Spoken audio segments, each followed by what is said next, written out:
The Piano by Rosemary Border. Chapter 1. In the Dressing Room. Sir Anthony Evans plays Liszt.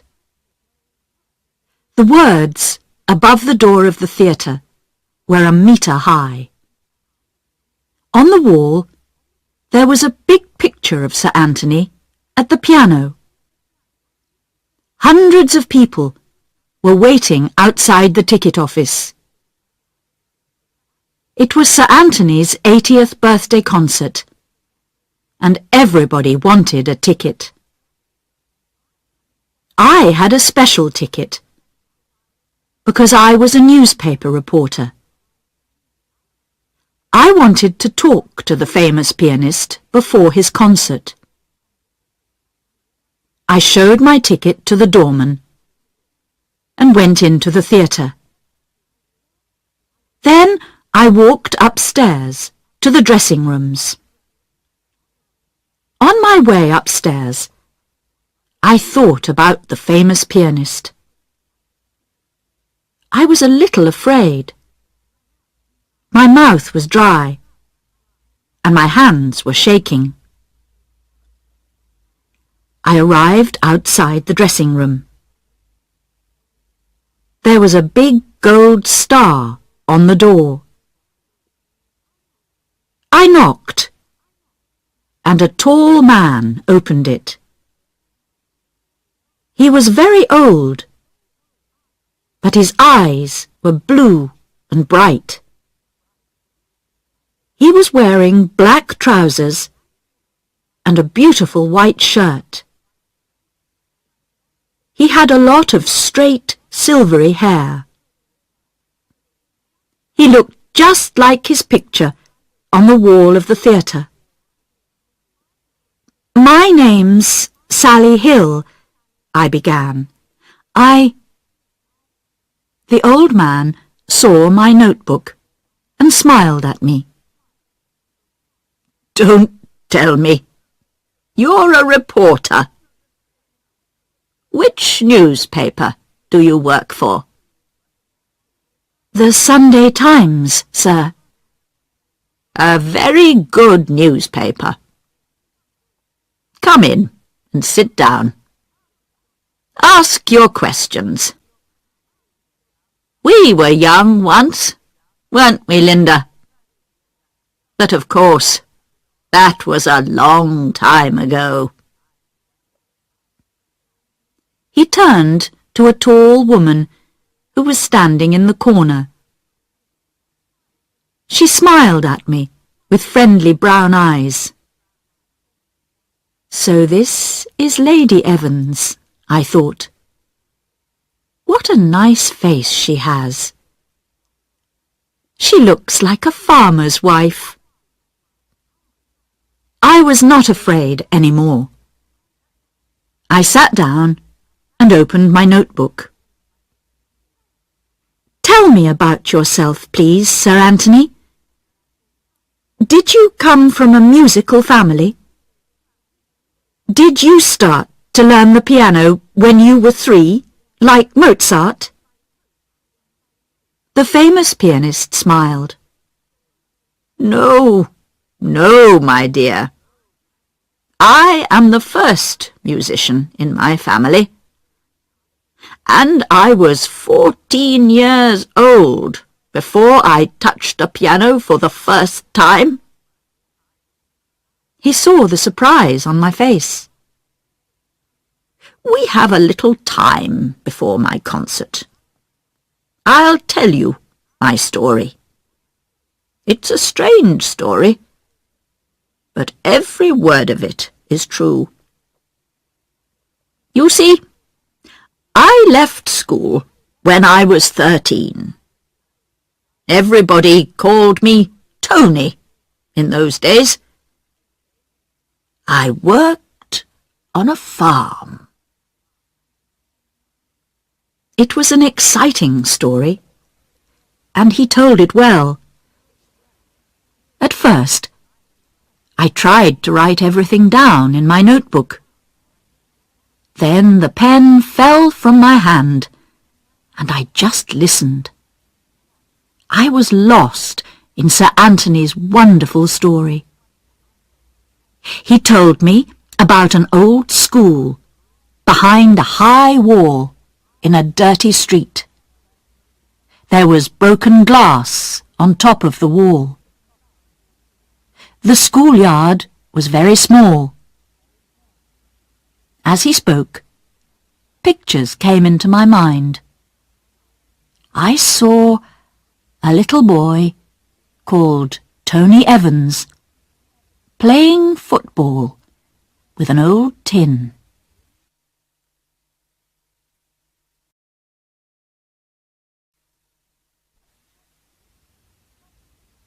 Chapter 2. A Poor Boy. The teacher's name was Mr. Gray. He was grey, like his name. He was old and grey and tired.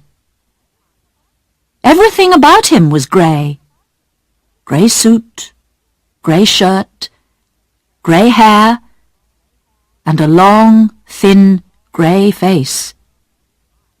When he smiled, the children saw his long grey teeth. But he did not often smile. Mr. Gray did not enjoy his job. He did not like children. "Why does he work here?" one of the children asked one day. "He doesn't like us." "But he likes the long school holidays," said Tony. The other children laughed. They thought that was a very clever answer. But Tony was not a clever boy.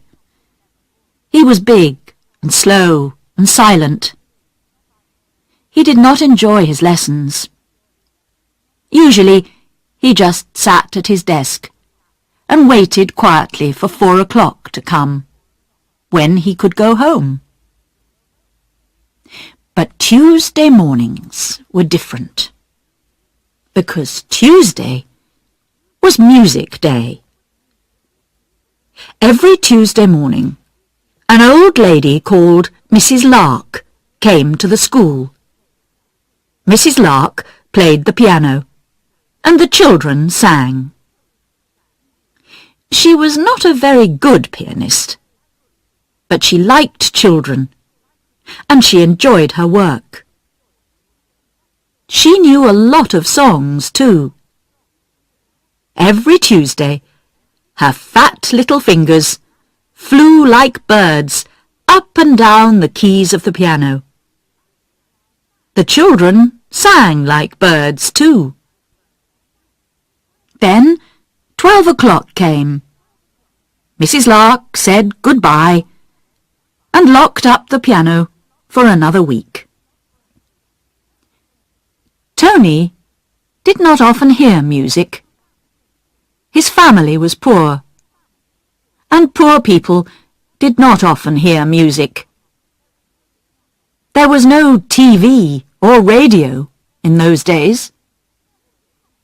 There were concerts in the town, of course, but poor people did not go to concerts.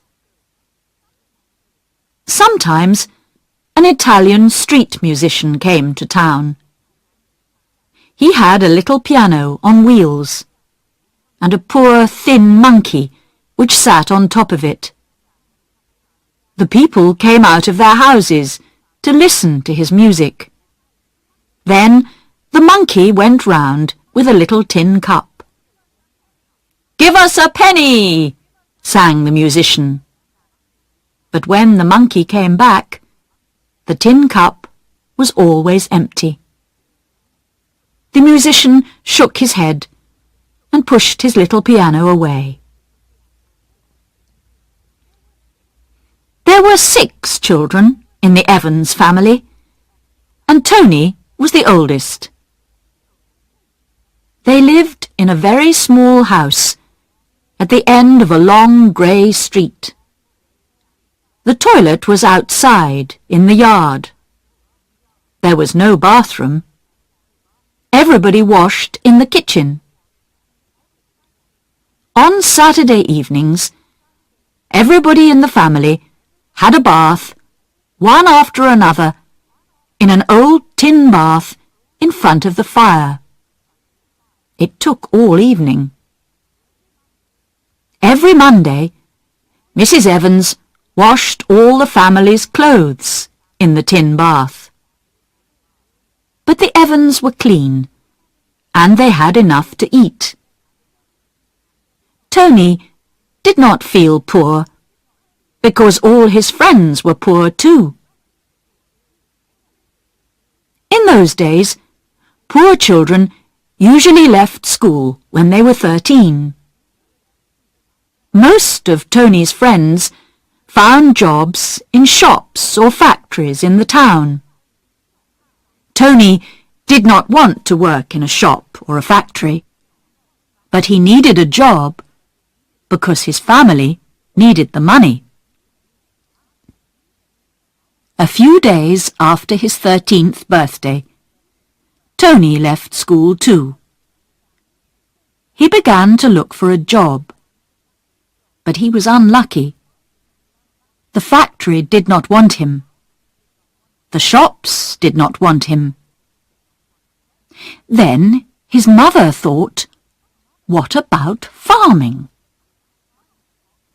One hot summer afternoon, she decided to take her son to a farm outside the town. "I worked on Mr. Wood's farm when I was young," she told Tony. "Then I met your father, and we moved to the town. But I enjoyed farm work, and I think you'll like it too. I wrote to Mr. Wood last week and asked him to give you a job on the farm. That will be better than the factory."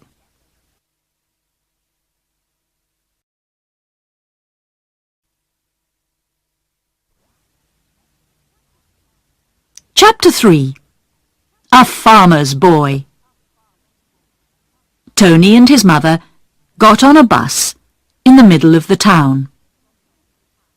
At first, they drove through streets of small grey houses. Then the bus left the town and drove along a country road. The bus stopped in every village. Tony saw green fields and small, quiet villages. Every house had a garden. The smell of the flowers came in through the open windows of the bus. At last the bus stopped. Tony could see a river and an old bridge. A small road ran across the bridge, through the fields and over a hill. "Come on, Tony," said his mother. They got out of the bus and walked 2 kilometres in the hot sun. There were white and yellow flowers at the side of the road. Tony did not know their names. He wanted to know more about them.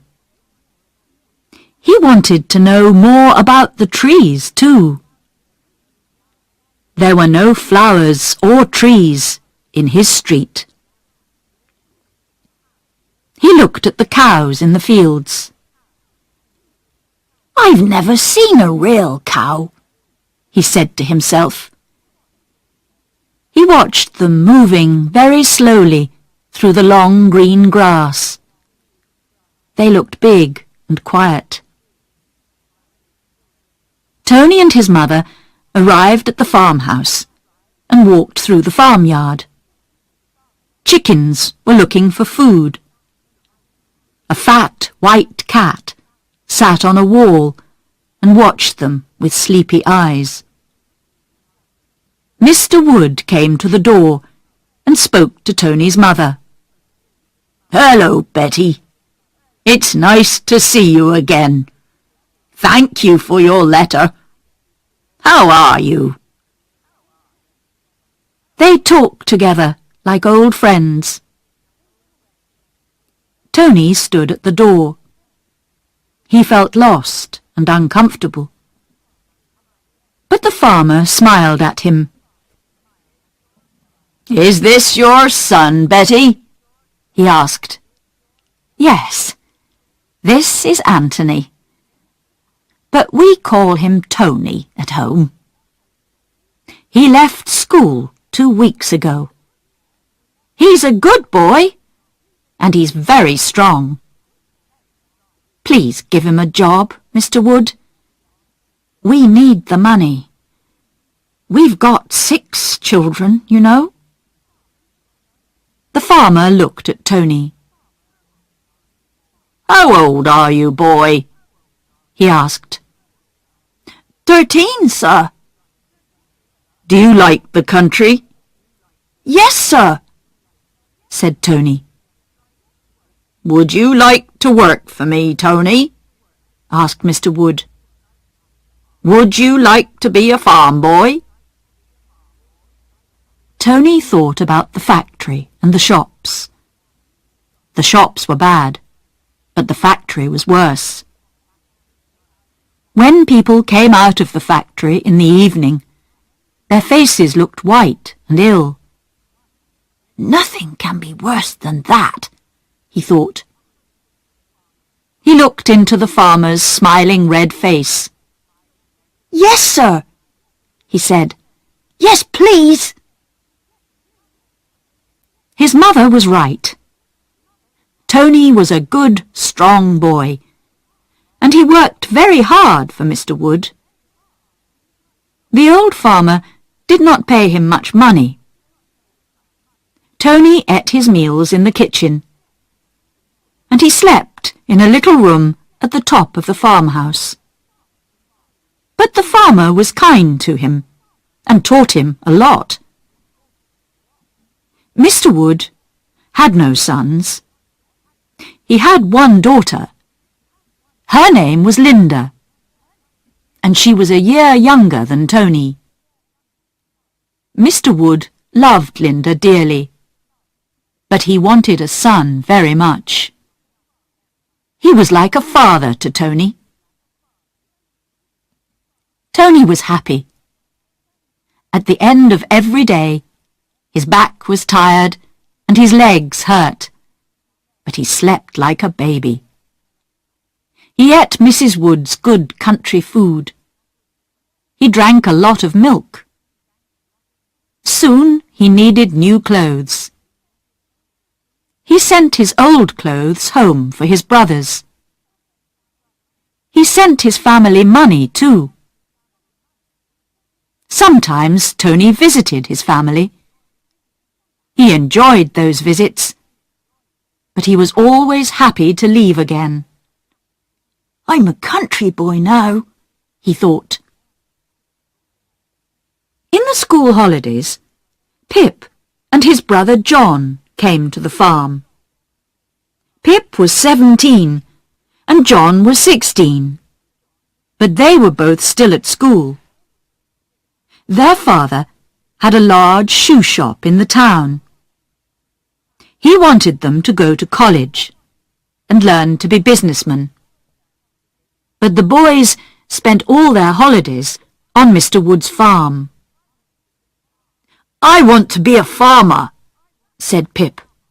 "That's right," said John.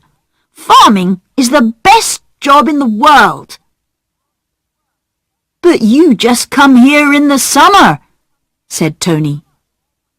"It isn't always summer, you know.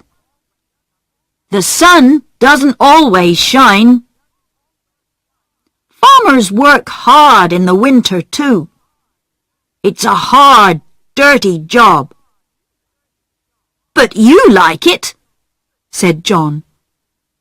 And he was right. Tony liked his job very much.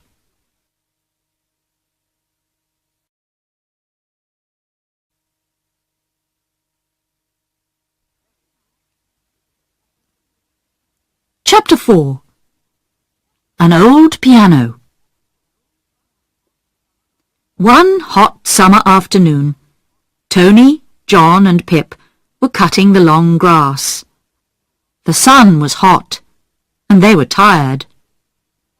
Mr. Wood came into the field. "Now, boys," he said, "I have a job for you." "He always has a job for us," said Pip very quietly. The other boys smiled. The farmer liked to keep them busy. They walked with him to an old wooden building near the farmhouse. "Now," said Mr. Wood, "my new car will arrive here next week. I want this building for a garage. Get the rubbish out of the building, then clean it really well. I want to keep the car in it." "What shall we do with the rubbish, Mr. Wood?" asked Pip. "Get rid of it, of course," answered the farmer. "Now stop asking questions, young Pip. I'm a busy man." He walked away. The three boys opened the doors of the building. They looked at the rubbish. Then they looked at each other. "This is going to take a long time," said Tony. He went to the back of the building. He saw something behind a lot of old boxes. It was very big. "What's this?" asked Tony. "Is it a cupboard?" asked Pip. John came and moved some of the boxes. "It isn't a cupboard," he said in surprise. "It's an old piano." The piano was made of beautiful dark brown wood. Tony took off his shirt and cleaned the wood with it. He saw brightly coloured birds, flowers and leaves. They shone like stars in the dark, dirty building. Tony opened the piano. He looked at the keys. "We can't get rid of this," he said. "We really can't." He found an old broken chair and sat down at the piano. His fingers touched the keys. He closed his eyes. Half-forgotten music danced through his mind. His fingers began to move. They moved up and down the keys. He began to play an old song. He was suddenly very happy. "I can play the piano," he thought. "Nobody taught me. But my mind tells my fingers what to do, and I can make music." His friends listened. "That's beautiful," said John. "What is it?" "I don't know," said Tony. They heard a noise behind them. Linda Wood was standing at the door. She was a tall, thin girl with long, soft brown hair. She was not beautiful, but she had big, kind brown eyes and a sweet smile. She was smiling now, and she was singing very quietly. Tony heard her and stopped playing. He stood up. His face was red, and he felt hot and uncomfortable. "Don't stop, Tony," said Linda. "I've finished," said Tony shortly. He closed the piano. Linda came into the building. "Look," she said. "Mother has sent you some cakes and milk. She asked me to bring them." Mrs. Wood was a very good cook. The cakes were still warm. They all ate and drank. Linda looked at the piano. "Who taught you to play the piano, Tony?" she asked. Tony looked down at his dirty old shoes. I can't play the piano, he said. Yes, you can, said Linda. I heard you. I have piano lessons at school, but I can't play like you. I like that song. It's called Green Fields. I've got the music at school, but I can't play it. It's too difficult for me. Do you want to borrow it? I can't read music, said Tony. We didn't have music lessons at my school. He looked unhappy and thoughtful. Music, thought Tony. He remembered the street musician with his little monkey. Then he thought about Mrs. Lark. He remembered those wonderful Tuesday mornings, and he smiled. We sang a little on Tuesday mornings, that's all, he said. He stood and looked at the piano. I must have it, he said to himself. I'll ask Mr. Wood. At 7 o'clock, Tony washed in cold water and put on his clean shirt. Then he went to the kitchen with Pip and John. They sat down at the big kitchen table, and Mrs. Wood put the food on 3 hot plates. Then she went to have supper with Mr. Wood and Linda. Tony ate his meat and potatoes and drank 2 cups of strong sweet tea. Then he had 3 small cakes and an apple. He was always hungry. He washed his plate and his cup and put them away. Now, he thought. He got up and went to the door. Where are you going? Asked John. I want to ask Mr. Wood about that piano, said Tony. Pianos cost a lot of money. We must tell him about this one. Then he can decide what to do with it. He knocked at the door of the sitting room. Come in, said the farmer. He was reading his Farmer's Weekly. Mrs. Wood was mending a hole in Linda's school dress. Linda herself was doing her homework at the table in the corner. Please, Mr. Wood, began Tony. There's an old piano in that building. I don't want to know, boy, said Mr. Wood. You don't want to know, said Tony. But a piano isn't rubbish, sir. It is rubbish, boy. Take it away. Get rid of it. I want that building for my new car. Now go away. I'm tired. I've had a busy day, and I want to read my newspaper. But, began Tony again. I don't want to know, said Mr. Wood.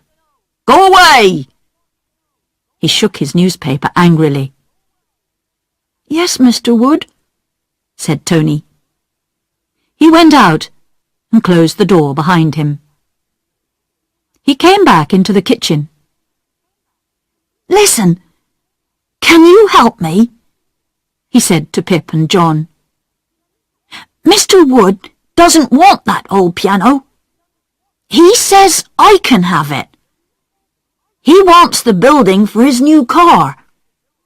I can have the piano if I want it. And oh yes, I want it very much. But where can I put it?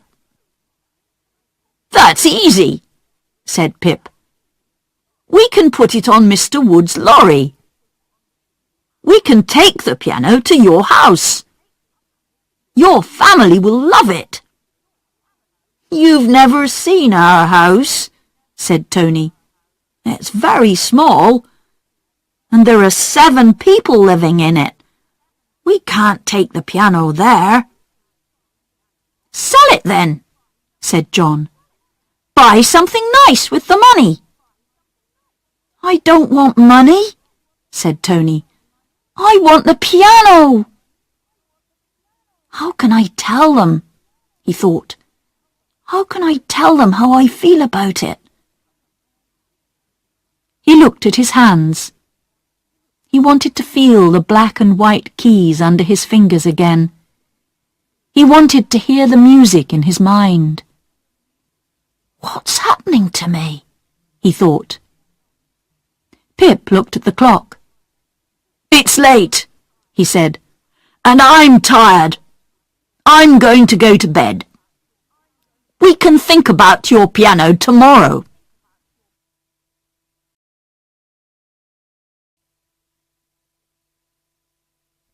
Chapter 5. The Village School.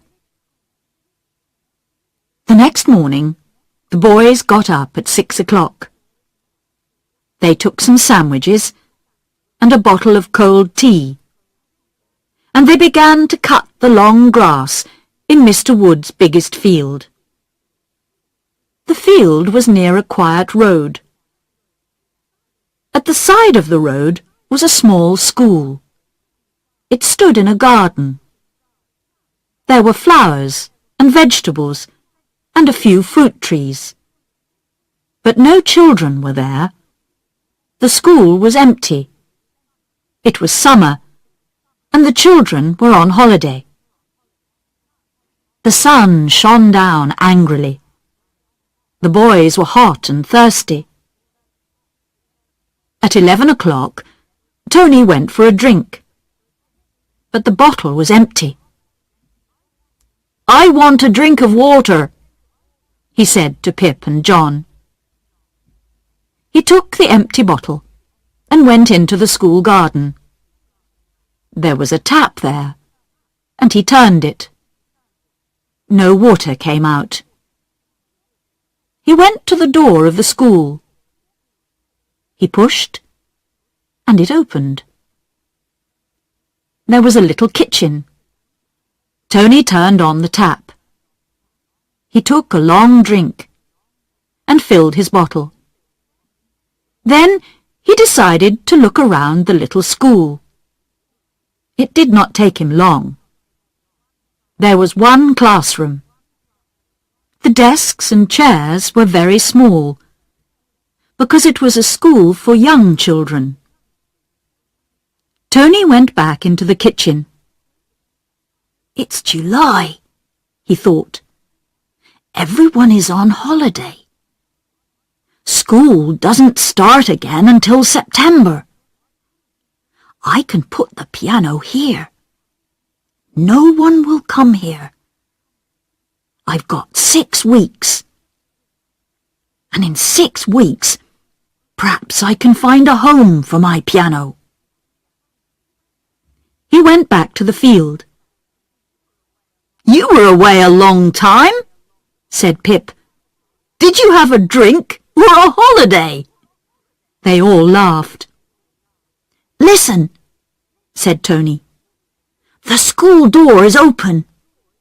The school's empty. I'm going to put my piano in the classroom. Don't be stupid, said John. What will the teacher say? He won't say anything. He's on holiday, said Tony. You're on holiday too, aren't you? When do you go back to school? September the 9th, said John. That's right, said Tony. Listen, the door's open. The key's in the door. I'm not going to steal anything. I'm just going to keep the piano in the classroom for a week or 2. Can you help me? We'll put the piano on the lorry and we'll take it to the school. When? Asked Pip. Tonight, said Tony. The 3 boys worked very hard. They cleaned out the building. They cleaned the windows too. Then they put the piano on Mr. Wood's lorry. What time are we going? Asked Pip. 8 o'clock, answered Tony. Linda gave the boys their supper that night. Mrs. Wood was at a meeting in the village. "Boys," said Linda, "Father says you were borrowing the lorry tonight." "Yes, that's right," said Pip. "I'm driving." "Please, can you take me to the village? Catherine is ill." Catherine was Linda's best friend. "I want to visit her." "But—" began Tony. He looked into her kind brown eyes, and he told her his story. He told her about his old school. He told her about Mrs. Lark. He talked about the village school, and the open door, and the quiet, empty classroom.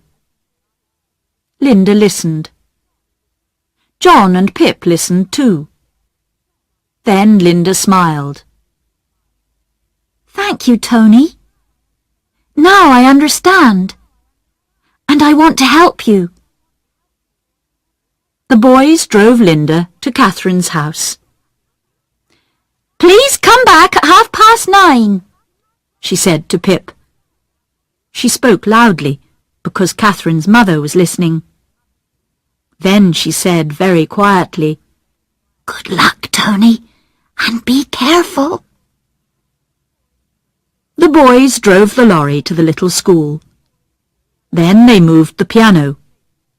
It was very heavy, but they were young and strong. They pushed it into the classroom and stood it against a wall. "It looks beautiful here," said Pip. He touched the keys. They made a loud, unmusical noise. "Listen to that," said his brother.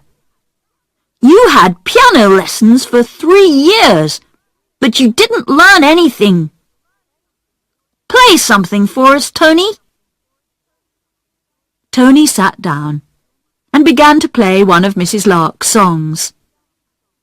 The music sang in his mind. It travelled along his arms. His fingers danced over the keys. He did not look at his hands. He did not look at the keys. His eyes were closed. He was in another world. His friends listened. Tony was not clever. He was big and quiet and slow. But there was music in his big, strong hands. That summer was a happy time for Tony. Every evening after supper, he borrowed Linda's bicycle. He cycled to the school, and he played the piano. When it was dark, he cycled back to the farm again. He was afraid to turn on a light in the school. He did not want anybody to see him. "I think Tony has a girlfriend," said Mrs. Wood to Linda. Linda just smiled. Tony learnt to read music. Linda brought him a book of easy songs.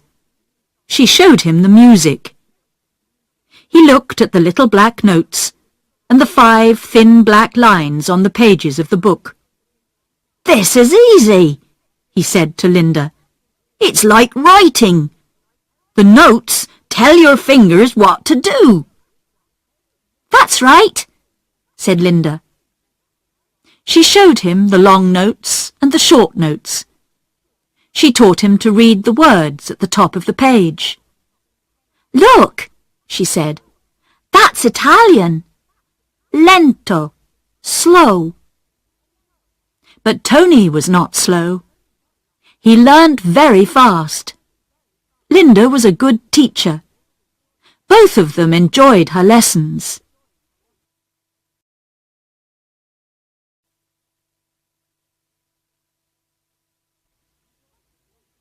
Chapter 6. Mr. Gordon finds a musician. Mr. Gordon was the teacher at the little village school. He was a kind old man, and the children liked him. They enjoyed his lessons, and he enjoyed teaching them. There was no piano at the school. This sometimes made him a little unhappy, because he loved music very much. But he sang with the children. He filled their young minds with songs and stories. It was a happy school. One night, during the summer holidays, Mr. Gordon wanted a book. He looked everywhere.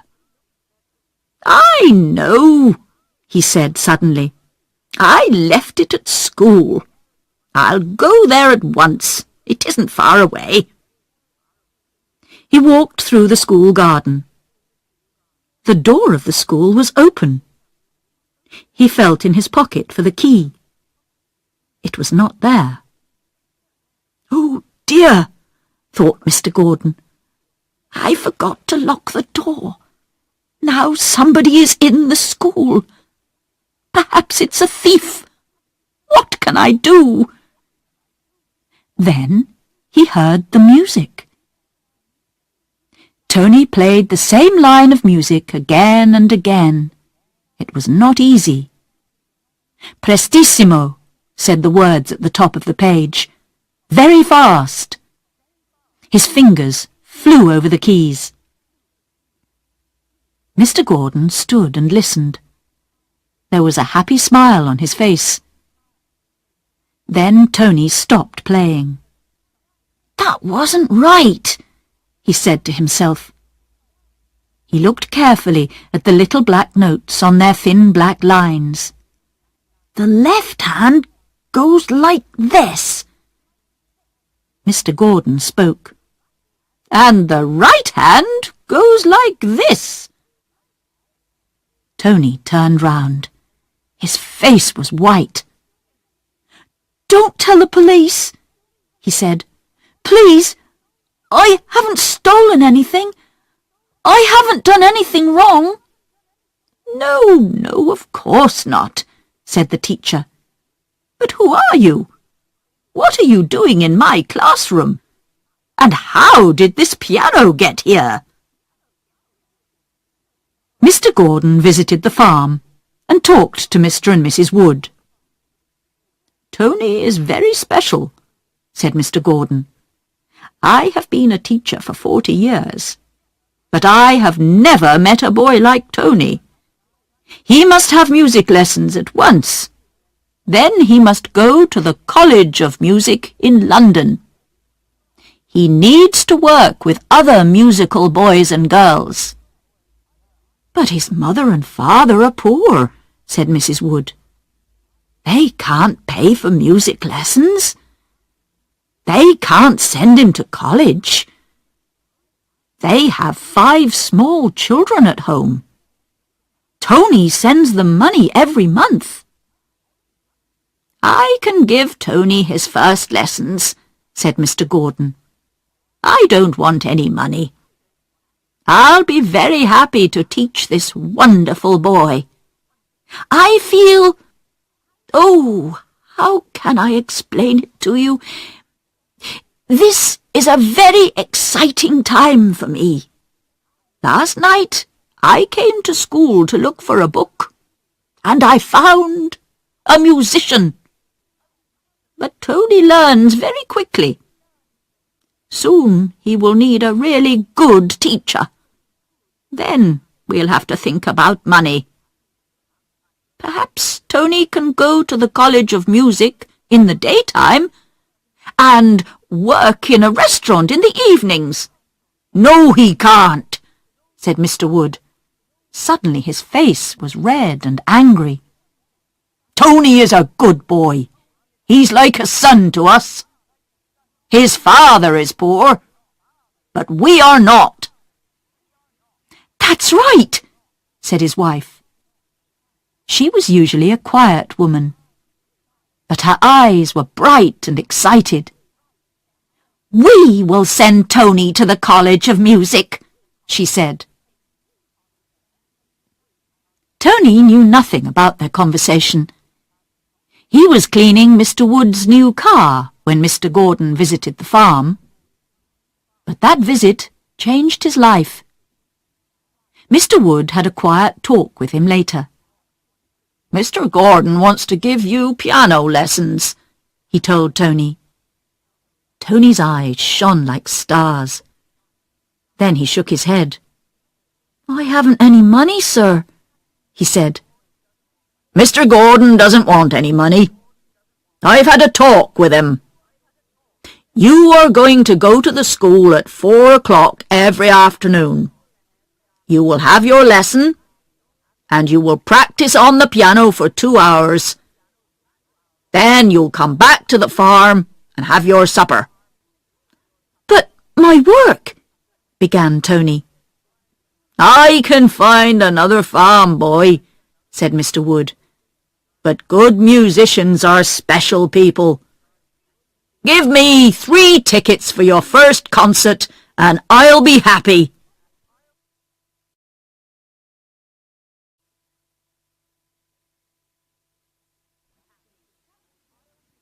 Chapter 7.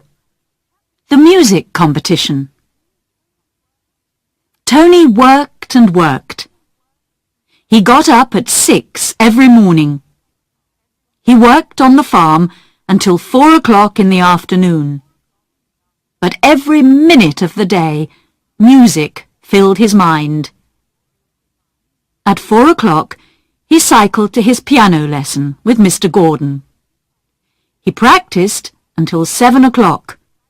Then he cycled back to the farm for supper. After supper, he read Mr. Gordon's music books. Often he fell asleep at the kitchen table. At night, while he slept, his mind was still full of music. Small black notes danced in front of his eyes. When he woke up, the music was still there. Tony lived in a world of music. The leaves fell from the trees. Winter came. It was dark when Tony got up in the mornings. It was dark when he cycled to his piano lesson. And it was dark when he cycled back to the farm again. Sometimes it snowed. Then he had to walk to and from the school, but he never missed a lesson. How's the boy getting on? The farmer asked Mr. Gordon one day. Very well, said the teacher, but he's too quick for me. Soon he'll need a real teacher. Spring came, and the trees were green again. There's a music competition in the town on June the 12th, said Mr. Gordon one evening. Can I go and listen? asked Tony. No, said his teacher. I will go and listen. You are going to play in the competition. But I can't do that. I need to practice more. I'm not ready, said Tony. You will be ready, said his teacher quietly. Mr. Gordon was a kind old man, but he made Tony practice for 4 hours every day. Another boy helped Mr. Wood on the farm while Tony practiced for the competition. 2 weeks to go before the competition, said Mr. Gordon one evening. Look, this is the programme. The programme was big and beautiful and expensive. Tony looked for his name. He found it. Anthony Evans, aged 15, piano. Nobody calls me Anthony, he said. Why can't they call me Tony? Tony is a boy's name, said Mr. Gordon. Anthony is a man's name. Tony Evans was a farm boy. Anthony Evans is a musician. One day, Anthony Evans will be famous all over the world. And from today, I'm going to call you Anthony. On the morning of the competition, Mr. and Mrs. Wood and Anthony went into town in the car. While Mr. Wood had a drink with some friends, Mrs. Wood took Anthony shopping. She bought him a new brown suit and a new white shirt. Then she took him into a shoe shop. And Pip's father sold her some new shoes for Anthony. They were beautiful shoes. They shone like glass, and Mrs. Wood liked them very much. The shoes were too small, and they hurt Anthony's feet. But he did not say anything. What could he say? Mrs. Wood paid for the shoes, and Pip's father put them in a box. "I hear you're playing in the music competition tonight," he said to Anthony. "I saw your name in the programme. Anthony Evans. It sounds wonderful. Good luck." In the evening, the Wood family and Anthony drove to Mr. Gordon's house. Mr. Gordon came out. He was wearing his best suit. "You look wonderful, Mr. Gordon," laughed Mrs. Wood. "Are you getting married?" The old man got into the car, and they all drove to the competition.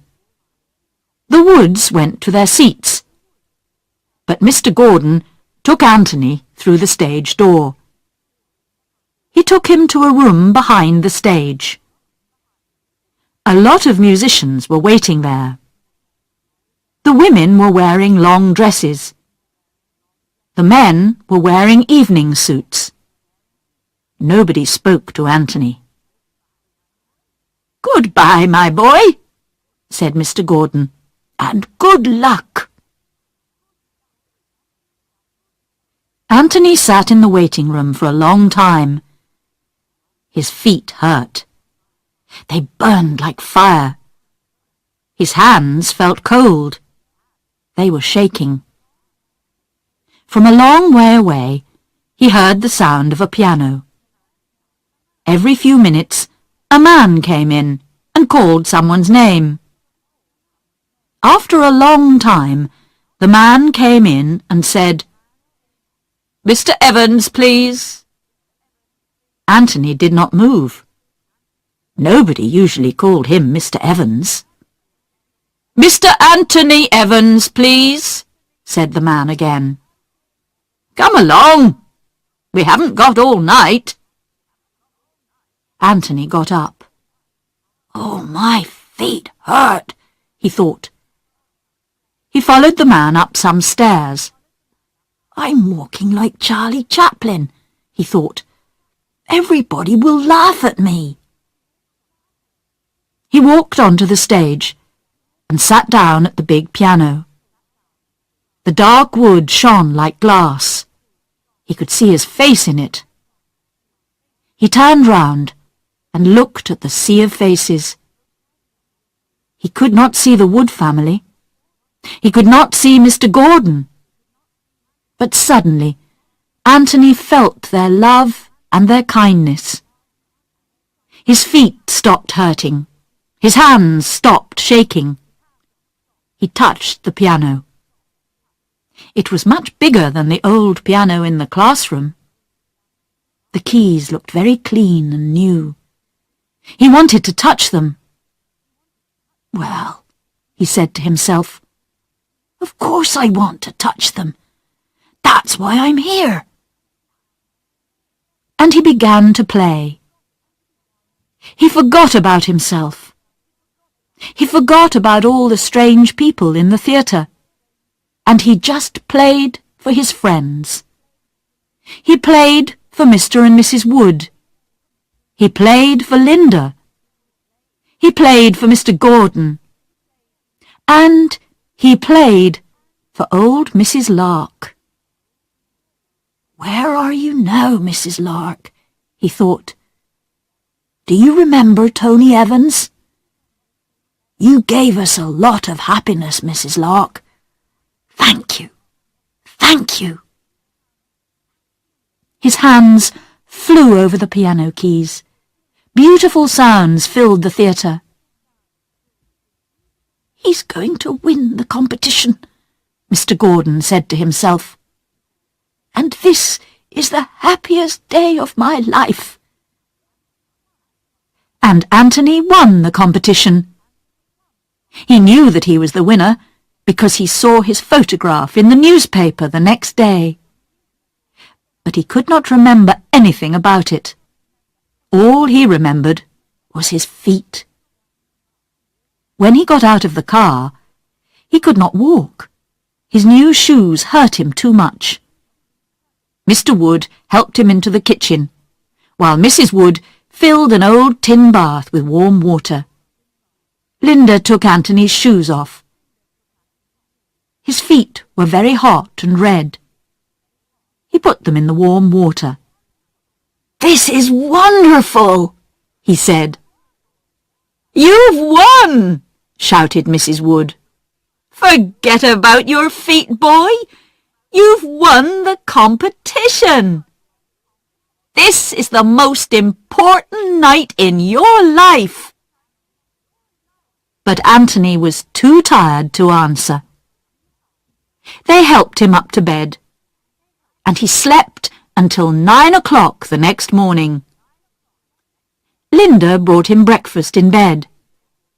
He felt very strange and uncomfortable. I've never had breakfast in bed before, he told her.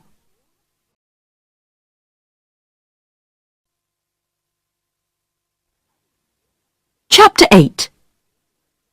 The end of the story. Sir Anthony Evans turned to me.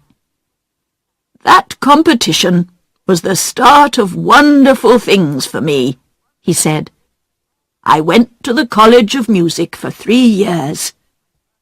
Of course, I worked hard, but I enjoyed every minute. I always went back to the farm for my holidays. And one summer, when I was 20, I asked Miss Linda Wood a very important question. I can't give you much, Linda, I told her, but one day I shall be rich and famous.